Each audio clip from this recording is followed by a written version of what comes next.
श्री शिवाय नमस्तुभ्यम। हर हर महादेव।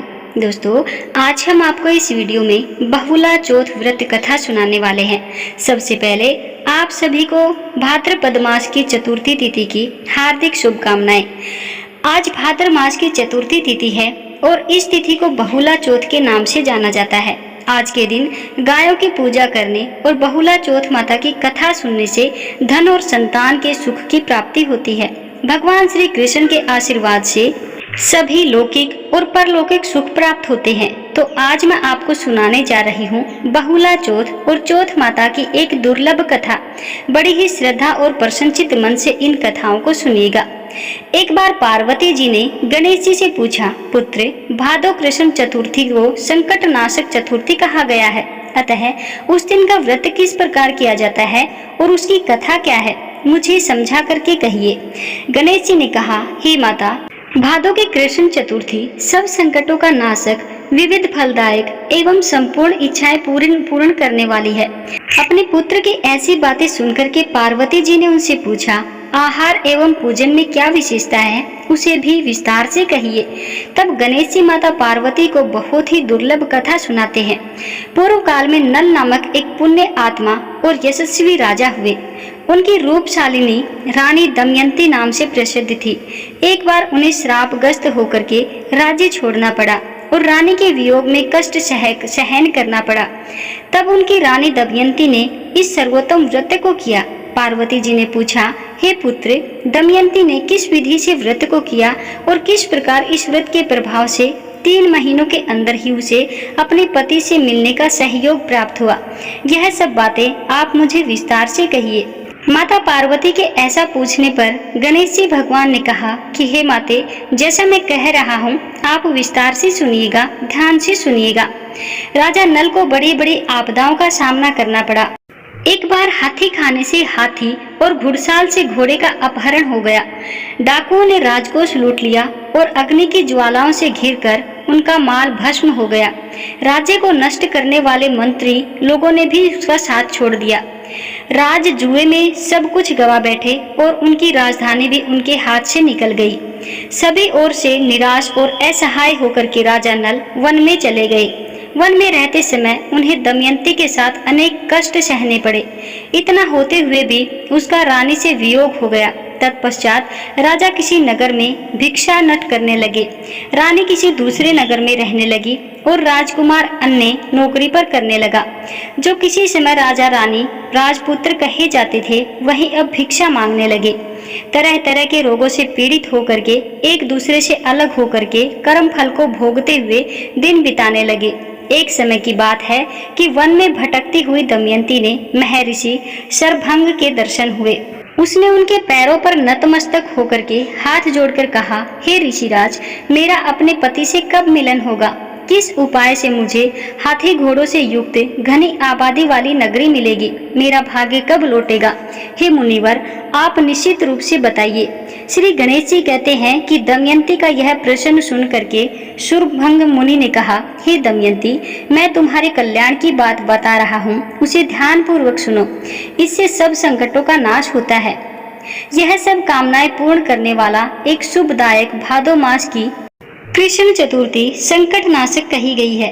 इस तिथि की नर नारियों को एक दंत गजानन की पूजा करनी चाहिए। विधि पूर्वक व्रत एवं पूजन करना चाहिए। संपूर्ण इच्छाएं पूर्ण होंगी। 7 महीने के अंदर ही तुम्हारा पति से मिलन होगा। यह बात मैं निश्चय पूर्वक कहता हूँ। गणेश जी माता पार्वती जी से कहते हैं कि शरभंग मुनि का ऐसा आदेश पाकर के दमयंती ने भादो की संकट नाशक चतुर्थी का व्रत प्रारंभ किया और तभी से लगातार प्रतिमा से गणेश जी की पूजन करने लगी। 7 ही महीने में राजन इस उत्तम व्रत को करने से उसे पति, राज्यपुत्र, पूर्वकालीन वैभव आदि की प्राप्ति हो गई। श्री कृष्ण जी कहते हैं, हे युधिष्ठिर, इस प्रकार इस व्रत को करने से आपको भी राज्य की प्राप्ति होगी और आपके सभी शत्रुओं का नाश भी होगा, यह निश्चय है। हे राजन, इस प्रकार मैंने सभी व्रतों में उत्तम व्रत का वर्णन किया है। यह सब संकट का नाश करता हुआ आपके भाग्य की वृद्धि करेगा। बोलिए श्री गणेश भगवान की जय हो। आइए अब सभी मनोकामनाओं को पूरी करने वाली चौथ माता की कथा को सुनते हैं। कहते हैं बहुला चतुर्थी के दिन चौथ माता और गणेश जी भगवान की कथा को अवश्य ही सुनना चाहिए। द्वापर युग की बात है। द्वापर युग में जब भगवान श्री हरि ने वासुदेव और देवकी के यहाँ श्री कृष्ण के रूप में अवतार लेकर ब्रज भूमि में अनेक लीलाएं की, देवी देवता भी अपने अंशों से मिलने उनकी लीला में सहायक हुए। गौ शिरोमणि कामधेनु माता भी अपने अंश से उत्पन्न होकर के बहुला नाम से नंद बाबा की गौशाला में गाय बनकर उनकी शोभा बढ़ाने लगी। बाल रूप में श्री कृष्ण जी उस बहुला से और बहुला का श्री कृष्ण जी से अपार स्नेह था। कहा जाता है कि बालक श्री कृष्ण को देखते ही बहुला के सतनों की दूध की धारा बहने लगती थी। श्री कृष्ण जी बहुला की मातृत्व भाव को देख करके अमृत सा दृश्य उस दुग्ध का पान किया करते थे। एक दिन बहुला वन में घास चरने जा रही थी। उसी समय श्री कृष्ण को बाल लीला सूझी। उन्होंने माया से सिंह का रूप धारण कर लिया। बहुला सिंह देख करके बहुत भयभीत हो गई और थरथर कांपने लगी। बहुला ने विनती की, हे वनराज, मैंने अभी अपने बछड़े को दूध नहीं पिलाया है, वह मेरी प्रतीक्षा कर रहा होगा, अतः मुझे जाने दो, मैं उसे दूध पिला करके तुम्हारे पास वापस आ जाऊंगी, तब तुम मुझे खा करके अपनी भूख मिटा लेना। तब सिंह ने कहा, मृत्यु पास में फंसे जीव को छोड़ देने पर उसके पुनः वापस लौटकर आने का क्या विश्वास है। निरुत्तर होकर बहुला ने सत्य और धर्म की शपथ ली। तब सिंह ने उसे छोड़ दिया। बहुला गौशाला में जाकर प्रतीक्षा कर रहे भूख से व्याकुल अपने बछड़े को दुग्ध पान कराने लगी। पुनः उसके बाद उसने वचन की रक्षा हेतु सिंह के पास वापस आ गई।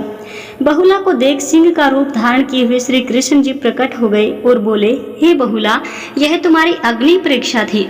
तुम अपने सत्य पर, धर्म पर दृढ़ रही, अतः इसके प्रभाव से घर घर तुम्हारा पूजन होगा तथा आज से तुम गौ माता के नाम से जानी जाओगी। बहुला भगवान श्री कृष्ण जी का आशीर्वाद प्राप्त करके अपने घर लौट आई और अपने बछड़े के साथ आनंद से रहने लगी। बहुला चौथ व्रत कथा का मुख्य उद्देश्य यह है कि व्यक्ति को हमेशा सत्य और न्याय का पालन करना चाहिए। इस रास्ते पर जो भी चलेगा उसे जीवन में कभी न कभी सफलता जरूर मिलेगी। अर्थात सत्य की ही विजय होती है, सत्य की ही जीत होती है। इस व्रत का पालन करने वाले को सत्य धर्म का अवश्य ही निर्वहन करना चाहिए, साथ ही अपने कर्तव्य पथ से भी कभी नहीं हटना चाहिए। बोलिए श्री कृष्ण भगवान की जय हो, बोलिए बहुला माता की जय हो। आइए अब सुनते हैं मनोकामनाओं को पूर्ति करने वाली बहुला चौथ की दूसरी कथा। कहते हैं इस कथा को सुनने से ही व्रत पूरा माना जाता है, संपूर्ण माना जाता है। एक गांव में एक सेठ और सेठानी रहते थे। उनके एक बेटा और बहू थे। बहू सबको भोजन करा के फिर स्वयं भोजन करती थी। एक पड़ोसन ऐसी भी थी जो रोज पूछती थी कि बहू आज क्या बनाया। बहू कहती थी ठंडो बासी। एक दिन उसके पति ने ऐसा सुनकर विचार किया कि आज तो पकवान बनाए जाएं, फिर देखें कि मेरी पत्नी क्या कहती है। उसने तरह तरह के पकवान बनवाए और घर के सभी लोगों ने साथ बैठकर भोजन किया। आज भी पड़ोसन ने पूछा तो बहू ने कहा ठंडो बासी। सेठ के लड़के ने सोचा हो न हो कोई बात अवश्य है जिससे मेरी पत्नी ऐसा कहती है। उसने पत्नी से पूछा तुम रोज ठंडो बासी खाया ऐसा क्यों कहती हो, जबकि हम सब ने एक साथ बैठकर कई तरह के पकवान खाए हैं। तब उसकी पत्नी बोली हम लोग जो कुछ भी खा रहे हैं वह आपके बुजुर्गों की कमाई है। जिस दिन आप कमाकर खाओगे उस दिन मैं समझूंगी कि आज हमने ताजा भोजन किया है। अब एक दिन लड़के ने माँ से कहा मैं एक बड़े शहर में कमाई करने जा रहा हूँ। माँ बोली बेटा अपने पास इतना धन है कि कितना भी खाओ खत्म नहीं होगा। माँ के मना करने पर भी बेटे ने स्वयं कमाने का दृढ़ निश्चय किया और जाते समय अपनी पत्नी से कहा कि मैं जब तक कमाकर बहुत सारा धन लेकर के ना आऊं तुम चूल्हे की आग मत बुझने देना। एक दिन चूल्हे की आग बुझ गई तो वह मन ही मन घबराने लगी। उसने सोचा मेरे पति पर कोई संकट तो नहीं आया। जल्दी से पड़ोसन के घर जाकर के चूल्हे में आग डालने का विचार करके आई। वहाँ पड़ोसन चौथ माता का व्रत पूजन कर रही थी।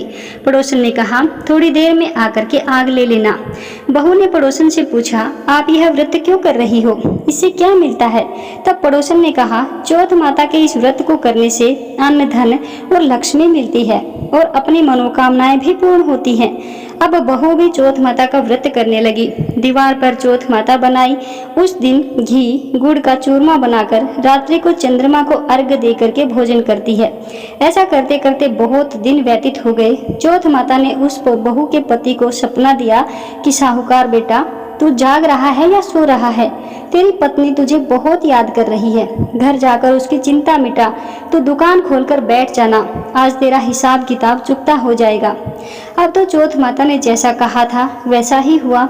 उसने घर जाने की तैयारी की और गाड़ी भरकर धन दौलत लेकर चल दिया। रास्ते में एक बड़ा सा नाग फन फैलाए बैठा था और कहने लगा, आज तो मैं तुझे डसूंगा, छोड़ूंगा नहीं। आज तेरी आयु पूरी हो गई है। सेठ के लड़के ने सांप से कहा, आज चौथ माता ने मुझे सपना दिखाया तो मैं अपनी पत्नी से मिलने घर जा रहा हूँ। वह मेरी प्रतीक्षा कर रही है और बहुत चिंता भी कर रही है।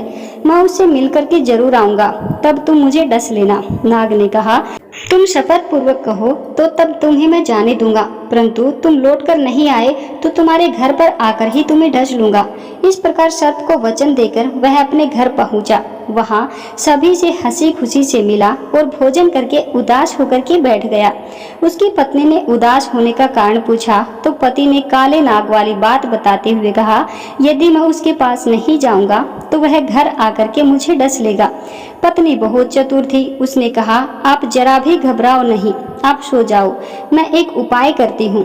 पत्नी अपने कमरे में 7 सीढ़ी बनाई। पहली सीढ़ी पर रेत, दूसरी पर इत्र, तीसरी पर गुलाल और फूल, चौथी पर केसर, 5वीं पर लड्डू पेड़ा, छठी पर गद्दी गलीचा और 7वीं पीढ़ी पर दूध का कटोरा भर करके रख दिया। इस प्रकार वह 7 सीढ़ी सजा करके बैठ गई। आधी रात होते ही नाग आकर सीढ़ी पर चढ़ने लगा। पहली सीढ़ी पर रेत में लौट गया और कहने लगा, सेठ की बहू ने आराम तो बहुत दिया, पर वचनों से बंध करके आया हूँ तो डसूंगा। इसी प्रकार 7 सीढ़ियों पर नाग आराम करता हुआ और कहता हुआ कि डसूंगा जरूर। कमरे में जाने ही वाला था कि चौथ माता ने विचार किया कि यदि मैं इसे नहीं बचाऊंगी तो संसार में धर्म कर्म और व्रत पूजन को कौन मानेगा। अब तो गणेश जी, चंद्रमा जी और चौथ माता ने उसे बचाने का विचार किया। चंद्रमा जी ने उजाला किया, चौथ माता ढाल बनी और गणेश जी ने तलवार लेकर नाग को मार दिया और ढाल से ढक दिया। अब बहू भी हारी थकी सी थी, सो गई। दिन उगा तो लोग बेटे से मिलने आए, परंतु बेटा और बहू तो उठे ही नहीं थे। बहुत देर हो गई तो माँ उन्हें उठाने गई। माँ ने 7 सीढ़ियों पर जो कुछ भी देखा वह बहुत घबरा गई और बेटा बहू को आवाज लगाई। बेटा बहू उठे तो देखा कि एक ढाल तलवार वहां पड़ी हुई है। अब ढाल उठाई तो देखा कि काला नाग वहां पर मरा हुआ पड़ा है। बेटा बहू ने सोचा कि आज तो धर्म कर्म की आड़ से भगवान गणेश जी और चौथ माता ने हमारी रक्षा की है। हे चौथ माता, आपने जैसे सेठ के बेटे बहू की रक्षा की वैसे ही सबकी रक्षा कीजिएगा। बोलिए चौथ माता की जय, बोलिए गौरी पुत्र भगवान गणेश की जय। तो आज मैं आपको सुना रही हूँ भगवान शिव और माता पार्वती की एक बड़ी ही दुर्लभ कथा। तो इस कथा को बड़ी ही श्रद्धा और प्रसन्नचित मन से पूरा अवश्य सुनिएगा। भगवान श्री कार्तिकेय जी शिव और पार्वती के पुत्र हैं तथा सदैव बालक के रूप में ही रहते हैं, परंतु उनके इस बालक स्वरूप का भी एक रहस्य है। एक बार भगवान शंकर ने माता पार्वती जी के साथ जुआ खेलने की अभिलाषा प्रकट की। खेल में भगवान शंकर जी अपना सब कुछ हार गए। हारने के बाद भोले जी ने अपनी लीला को रचते हुए पत्तों से वस्त्र पहनकर गंगा के तट पर चले गए। कार्तिकेय जी को जब सारी बात पता चली तो वह माता पार्वती को समस्त वस्तुएं वापस लेने के लिए आई। इस बार खेल में पार्वती जी हार गई और कार्तिकेय जी शंकर जी का सारा सामान लेकर वापस चले गए। अब इधर पार्वती जी भी चिंतित हो गई कि सारा सामान भी गया और पति भी दूर हो गया। पार्वती जी ने अपनी व्यथा अपने प्रिय पुत्र गणेश जी को बताई तो मात्र भक्त से गणेश जी स्वयं जुआ खेलने भगवान शिव जी के पास पहुंचे। गणेश जी इस खेल में जीत गए और लौटकर अपनी जीत का समाचार अपनी माता पार्वती को सुनाया। इस पर पार्वती जी बोली कि उन्हें अपने पिता को साथ लेकर आना चाहिए था। फिर गणेश जी भोलेनाथ जी की खोज करने निकल पड़े। भोलेनाथ जी ने उनकी भेंट हरिद्वार में हुई। उस समय भोलेनाथ भगवान विष्णु जी और कार्तिकेय जी के साथ हरिद्वार में भ्रमण कर रहे थे। पार्वती जी से नाराज भोलेनाथ ने लौटने से मना कर दिया। भोलेनाथ जी के भक्त रावण ने गणेश जी के वाहन मूषक को बिल्ली का रूप धारण करके डरा दिया। मूषक गणेश जी को छोड़कर भाग गए। इधर भगवान विष्णु ने भोलेनाथ की इच्छा से पाशा का रूप धारण कर लिया था। गणेश जी ने माता के उदास होने की बात भोलेनाथ को कह सुनाई। इस पर भोलेनाथ जी बोले, हमने नया पाशा बनवाया है, अगर तुम्हारी माता पुनः खेल खेलने को सहमत हो तो मैं वापस चल सकता हूँ। श्री गणेश जी के आश्वासन पर भोलेनाथ जी वापस पार्वती जी के पास पहुँचे तथा खेल खेलने लग गए। इस पर पार्वती जी हंस पड़ी और बोली, अभी आपके पास क्या चीज है जिससे खेल खेला जाए। यह सुनकर भोलेनाथ जी भी चुप हो गए। इस पर नारद जी ने अपनी वीणा आदि सामग्री उन्हें दे दी। इस खेल में भोलेनाथ जी हर बार जीतते रहे। हर बार पासा फेंकने के बाद गणेश जी समझ गए और उन्होंने भगवान विष्णु के पाशा रूप धारण करने का रहस्य माता पार्वती जी को बता दिया। सारी बात सुनकर पार्वती जी को क्रोध आ गया। रावण ने माता को समझाने का प्रयास किया पर उनका क्रोध शांत नहीं हुआ और क्रोध में उन्होंने भोलेनाथ जी को श्राप दे दिया कि गंगा की धारा का बोझ उनके सर पर रहेगा। नारद जी को कभी एक स्थान पर न टिकने का अभिशाप मिला। भगवान विष्णु जी को श्राप दिया कि यही रावण तुम्हारा शत्रु होगा तथा रावण को श्राप दिया कि विष्णु ही तुम्हारा विनाश करेंगे। कार्तिकेय जी को माता पार्वती जी ने कभी जवान न होने का श्राप दिया। इस पर सर्वजन चिंतित हो उठे। तब नारद जी ने अपनी विनोदपूर्ण बातों से माता का क्रोध शांत किया तो माता ने उन्हें वरदान मांगने को कहा। नारद जी बोले, आप सभी को वरदान दें तभी मैं वरदान लूंगा। पार्वती जी सहमत हो गई। तब भगवान शंकर जी ने कार्तिक के शुक्ल के दिन जुए में विजय रहने वालों को वर्ष भर विजय बनाने का वरदान मांगा। भगवान विष्णु ने अपने प्रत्येक छोटे बड़े कार्य में सफलता का वरदान मांगा, परंतु कार्तिकेय जी ने सदा बालक रहने का वरदान मांगा और कहा, मुझे विषय वासना का संसर्ग न हो तथा सदा भगवती का स्मरण रहे। अंत में नारद जी ने देवर्षि होने का वरदान मांगा। माता पार्वती ने रावण को समस्त वेदों की सुविस्तृत व्याख्या देते हुए सबके लिए तथास्तु कहा। कार्तिकेय जी ने जन्म के पहले जब तारकासुर के अत्याचार से सभी देवता पीड़ित थे तभी शंकर भगवान जी ने पार्वती जी का पाणी ग्रहण किया था और तब 6 मुख वाले कार्तिकेय जी का जन्म हुआ था। तभी तारकासुर का वध किया गया था। बोलिए शंकर भगवान की जय हो। जय माँ पार्वती। अगर आपको वीडियो पसंद आई हो तो वीडियो को लाइक कीजिएगा, शेयर कीजिएगा और कमेंट बॉक्स में हर हर महादेव की हाजिरी लगाना बिल्कुल भी मत भूलिएगा।